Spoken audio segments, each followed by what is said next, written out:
Good morning, good afternoon, good evening. You are listening to the Boon podcast. It is your host, Diego Ife. Thank you for listening to what is my second upload on YouTube. But hey, getting onto a bit of momentum, right? So anyhow, what I'm bringing you today is really based on a report that surfaced a few days ago.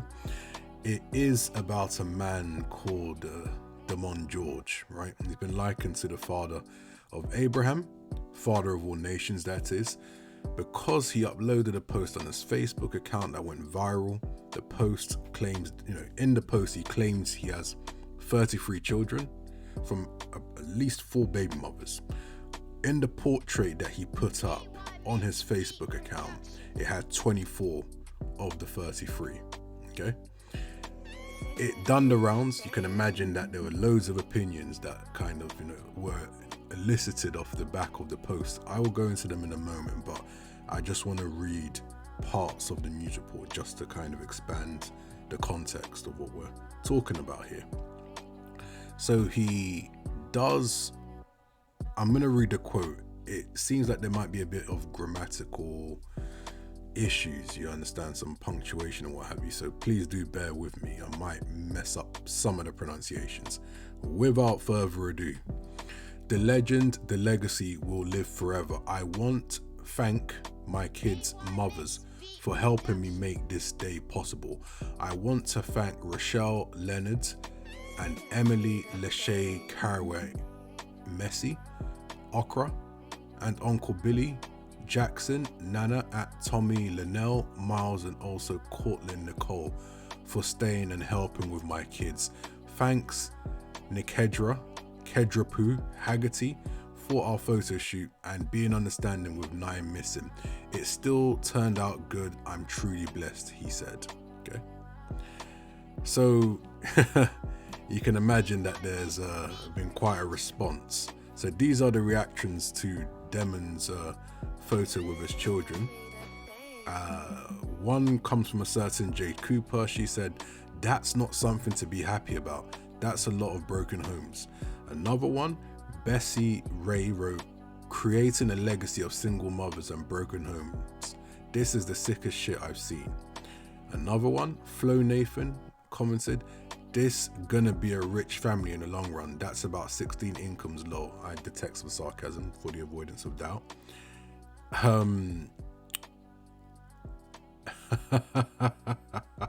Sorry, just some of the stuff is someone is saying that this is so irresponsible and nasty. Had to put that in an American accent. A certain Car Ari said 33 children, question mark.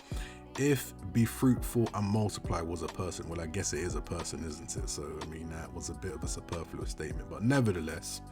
Another one, Kyra Bell posts, "Imagine being the woman that gave him his 32nd child. Self-esteem and self-worth non-existent." Now, this might be a bit controversial. I wouldn't go as far as to actually dignify or validate that comment just because, I mean, that might be the commenter's value system. Now, I certainly don't encourage it, but if it's an informed choice to create a child, rightly or wrongly, I'm not sure that it can definitively be put down to low self-esteem and low self-worth. So like I said, it might be the world view, shall I say, or the broader view of the person that commented if they were to put themselves in that position, which they're not in that position. Anyway, to continue, Young Creative said, "But the thing is, even if he's making over 100,000 a year, how is he supposed to fulfill all of his responsibilities as a father? That's more kids than days in a month." Got a good point. Another one, Jada, she commented, "On a truck driver's salary too, each kid gets $1 a month." Interesting. In any case, I thought it was an interesting post, not gonna lie. Thought it was very interesting for a number of different reasons. This is just some of the responses that were collated. There's a lot of shame language, what Kevin Samuels and a few others have kind of referred to: shame, insults, guilt, and the need to be right.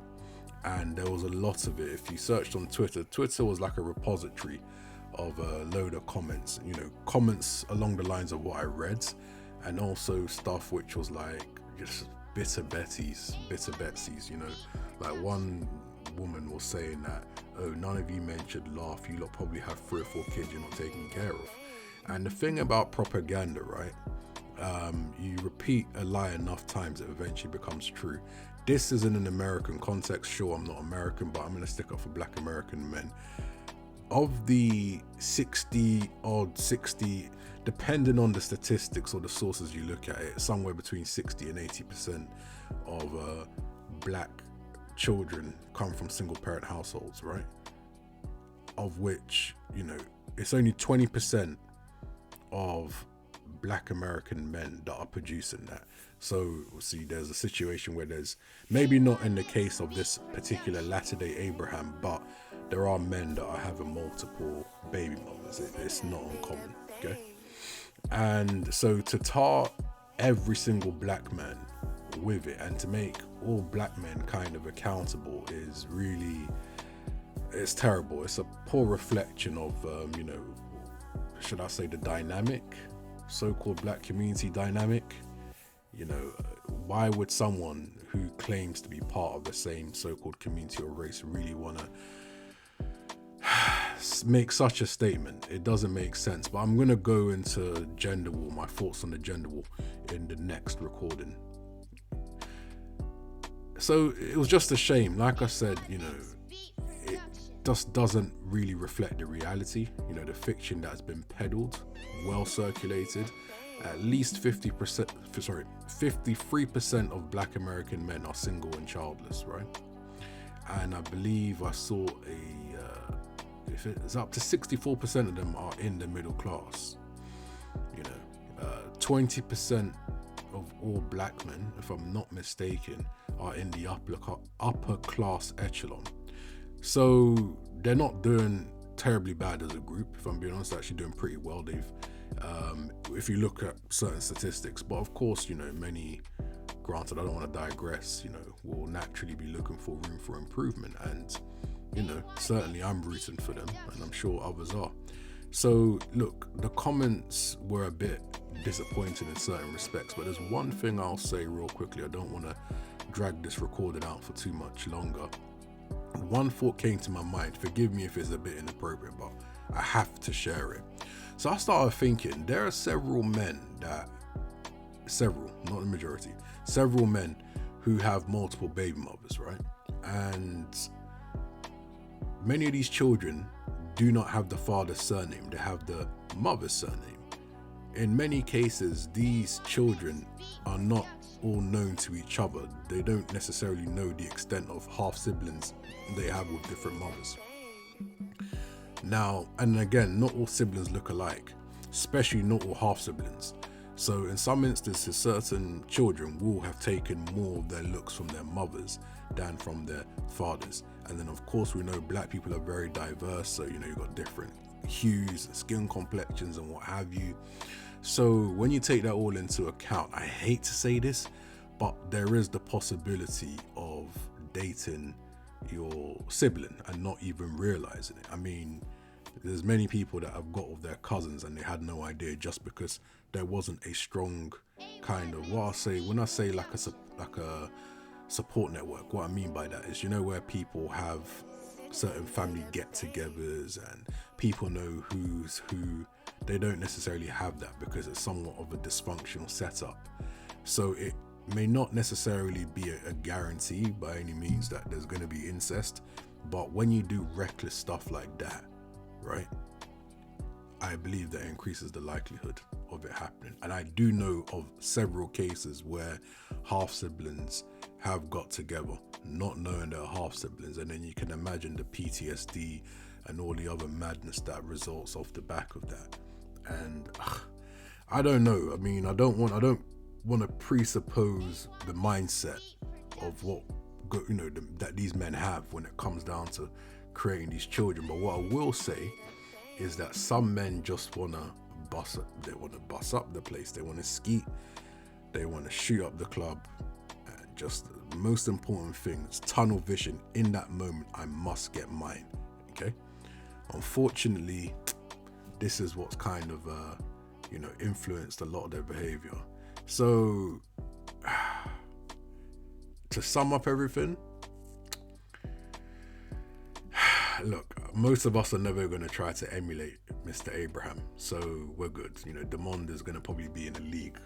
I won't say league of his own, but he's going to be in a very small kind of bracket, if you will, like category, certain kind of space, you know what I mean? It's an interesting take on having a legacy, if you ask me. I certainly ain't going to join him, and I know many others have no intention of doing so. Feels the level of anxiety I feel just thinking about what that's like. Your social life, if you're going to remotely even, I mean, I'm not talking about hands-on. I mean, it's impossible to be hands-on with 33 children, but even spending time with them maybe once a month, a few phone calls, a few messaging, that seems exhausting. He's a truck driver, so he's going to be working long hours, to the best of my knowledge. And then he's going to have a social life. And assuming he's not in relationships with all of those women, that means he's going to, he likes to be free. He likes to be, freely multiply rather. So, hey, listen, he'll probably be knocking the boots of another woman. Whew, there has to be more important things and more interesting things to do in life. But hey, what do I know? So, yeah, please leave your comments in the comment section, feedback. Love to hear from you. Please do like the video, kindly circulate or reshare. And until next time, have a great one and peace.